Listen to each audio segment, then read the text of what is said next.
ಜಿ5 ಇರುವಾಗ ನೀವು ನಿಮ್ಮ ನೆಚ್ಚಿನ ಶೋಗಳನ್ನ ಎಂದಿಗೂ ಮಿಸ್ ಮಾಡಿಕೊಳ್ಳುವುದಿಲ್ಲ. ಅದು ಸಂಪೂರ್ಣ ಉಚಿತವಾಗಿ.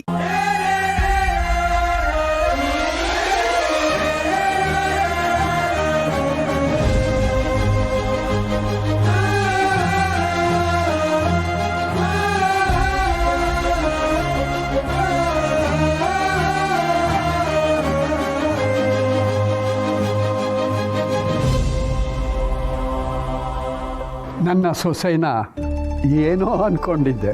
ಮನೆಯಲ್ಲಿ ಮಕ್ಕಳ ತಾಯಿಯಾಗಿ, ತುತ್ತು ಮಾಡಿ ತಿನ್ನಿಸೋ ಅನ್ನಪೂರ್ಣೇಶ್ವರಿಯಾಗಿ,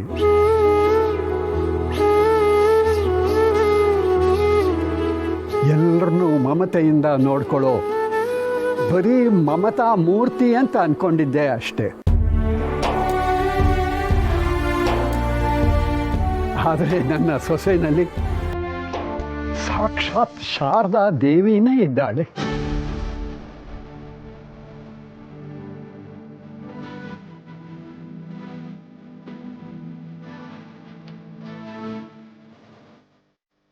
ಹೌದಮ್ಮ, ಕಣ್ಣಿಗೆ ಹಬ್ಬ ಅಂತಾರಲ್ಲ ಹಾಗಿತ್ತು ನಿಮ್ ಡಾನ್ಸ್. ಅದಕ್ಕೆ ನಾವ್ಯಾರು ಕನ್ಸಲ್ಲೂ ನೆನೆಸಿರ್ಲಿಲ್ಲ, ಹಾಗಿತ್ತು ನಿಮ್ಮ ಡ್ಯಾನ್ಸು.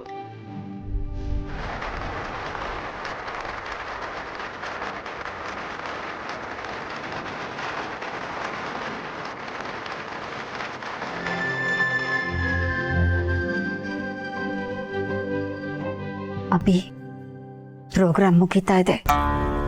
ಈಗ ನೀನು ಸ್ಟೇಜ್ ಮೇಲೆ ಹೋಗಿ ನೀನು ಅಂದ್ಕೊಂಡಿದ್ದನ್ನೆಲ್ಲ ಮಾತಾಡ್ಬೋದು.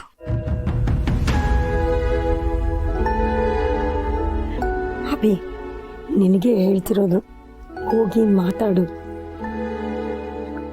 ಮಾತಾಡ್ತೀನಿ, ಆದರೆ ಈಗ ಬೇಡ.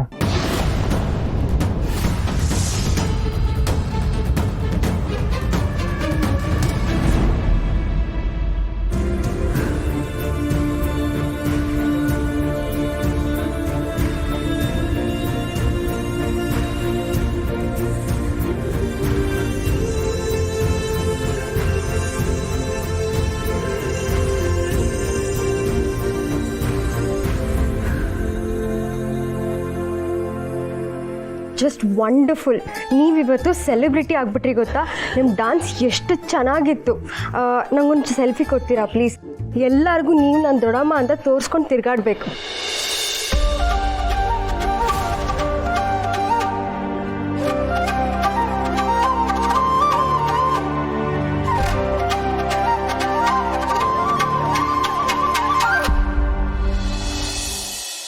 ಅಮ್ಮ, ನೀವಿವತ್ತು ಎಂಥ ಸರ್ಪ್ರೈಸ್ ಕೊಟ್ರಿ ಅಂದರೆ ನನಗೆ ಈಗಲೂ ನಂಬಕ್ಕೆ ಆಗ್ತಿಲ್ಲ.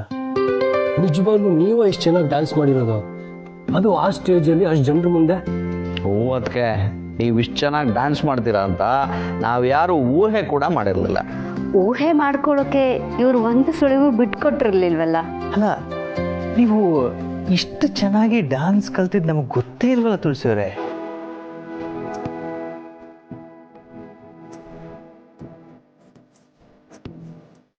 ನೀವು ನಮಗೆಲ್ಲ ಗೊತ್ತಾಗ್ದಿರೋ ಥರ ಯಾವಾಗ ಕಲ್ತ್ರಿ, ಹೇಗೆ ಕಲ್ತ್ರಿ?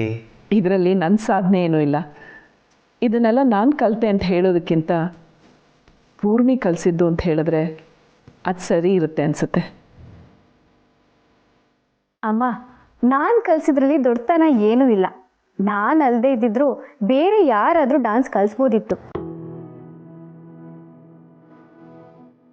ಆದರೆ ನೀವು ಅಷ್ಟು ಬೇಗ ಕಲ್ತ್ರಲ್ಲ, ಅದ್ರ ಬಗ್ಗೆ ನನಗಿನ್ನೂ ಆಶ್ಚರ್ಯ ಇದೆ.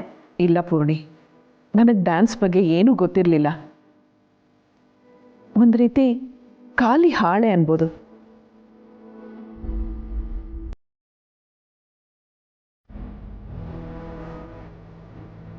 ಆ ಖಾಲಿ ಹಾಳೆಲಿ ನೃತ್ಯ ಅನ್ನೋ ಪದನ ಅಂದವಾಗಿ ಬರೆದವಳು ನೀನು. ಅದು ಹಾಗಲ್ಲ ಅಮ್ಮ. ಡಾನ್ಸ್ ಬಗ್ಗೆ ನಿಮ್ಗಿದ್ದಿದ್ದ ಆಸಕ್ತಿಗೆ, ಶ್ರದ್ಧೆಗೆ, ನಿಮ್ಮ ಭಕ್ತಿಗೆ ಆ ಸರಸ್ವತಿನೇ ಒಲಿದಾಳೆ. ಹೌದು ತುಳಸಿಯವರೇ, ದತ್ತ ಅವರು ಅದೇ ಮಾತು ಹೇಳ್ತಾ ಇದ್ರು. ನಿಜವಾಗ್ಲೂ ನಿಮಗೆ ನಾಟ್ಯ ಸರಸ್ವತಿನೇ ಒಲಿದಾಳೆ. ನೀವೆಲ್ಲರೂ ಹಾಗೆ ಹೇಳೋದಾದರೆ ಪೂರ್ಣಿಮೆ ನನ್ನ ಪಾಲ್ಗೆ ನಾಟ್ಯ ಸರಸ್ವತಿಯಾಗಿ ಬಂದು ನನಗೆ ನೃತ್ಯ ಹೇಳ್ಕೊಟ್ಟಿದ್ದಾಳೆ ಅನ್ಬೋದು. ಇವಳಿಲ್ಲದೆ ಇದ್ದಿದ್ರೆ ಇದು ಯಾವುದೂ ಆಗ್ತಾ ಇರಲಿಲ್ಲ.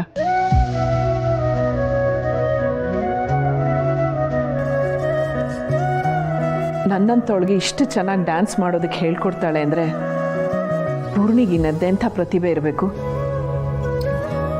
ಅವಳ ಈ ಪ್ರತಿಭೆ ಡ್ಯಾನ್ಸ್ ಕಲಿಬೇಕು ಅಂತ ಆಸೆ ಪಡ್ತಾ ಇರೋ ಎಷ್ಟೋ ಮಕ್ಕಳಿಗೆ ದಾರಿ ದೀಪ ಆಗಬೇಕು.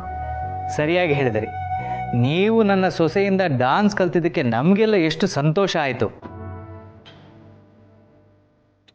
ಇದೇ ಥರ ನನ್ನ ಸೊಸೆಯಿಂದ ಡಾನ್ಸ್ ಕಲಿಯೋ ಪ್ರತಿಯೊಂದು ಮಕ್ಕಳ ಮನೆಯಲ್ಲೂ ಸಂತೋಷ ತುಂಬಿ ತುಳುಕಬೇಕು.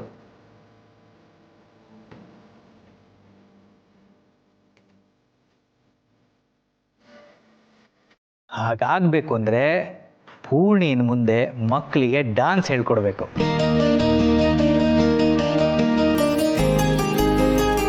ಅದಕ್ಕೆ ನಾವು ಪೂರ್ಣಿಗೆ ಒಂದು ಗಿಫ್ಟ್ ಕೊಡ್ತಾ ಇದ್ದೀವಿ.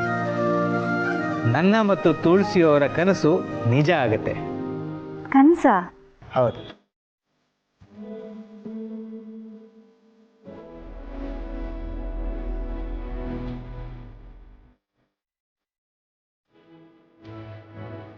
ಇದು ನಾವು ಕನಸು ಕಾಣ್ತಿರೋ ಹಾಗೆ ಮಕ್ಕಳಿಗೆ ನೀನು ಡಾನ್ಸ್ ಹೇಳ್ಕೊಡೋ ಜಾಗ.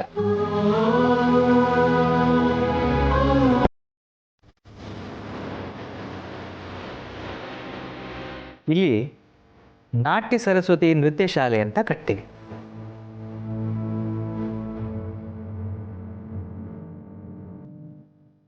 ಬಿಡದಿ ಹತ್ರ ನಮ್ಮದು ಫಾರ್ಮ್ ಹೌಸ್ ಇದೆಯಲ್ಲ, ಅದರಲ್ಲಿ 2 ಎಕರೆ ಪೂರ್ಣಿಗೆ ನಾಟ್ಯ ಶಾಲೆಗೆ ಅಂತ ಕೊಡ್ತಾ ಇದ್ದೀವಿ.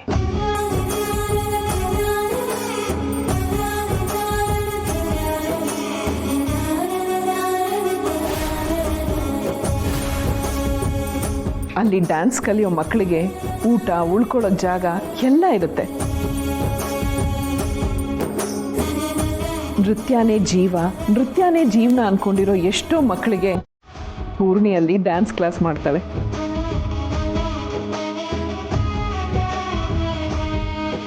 ಈ ಕನಸು ಇನ್ನೊಂದು ಸ್ವಲ್ಪ ದಿನದಲ್ಲೇ ನನಸಾಗತ್ತೆ.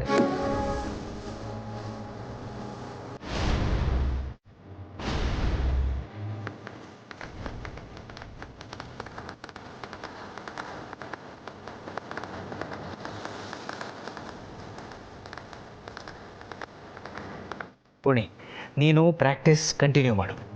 ವಿದ್ವತ್ ಎಕ್ಸಾಮ್ ತಗೋ. ಅದೆಲ್ಲ ಆಗೋಷ್ಟೊತ್ತಿಗೆ ಇಲ್ಲಿ ನಾಟ್ಯ ಶಾಲೆ ರೆಡಿಯಾಗಿರುತ್ತೆ.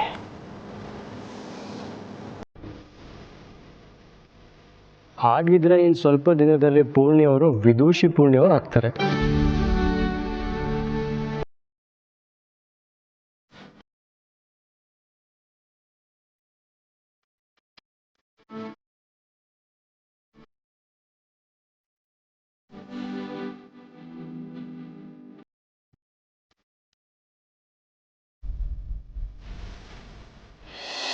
ZEE5 ಆಪ್ ಡೌನ್ಲೋಡ್ ಮಾಡಿ ಎಲ್ಲಾ ಸಂಚಿಕೆಗಳನ್ನು ಸಂಪೂರ್ಣ ಉಚಿತವಾಗಿ ನೋಡಿ.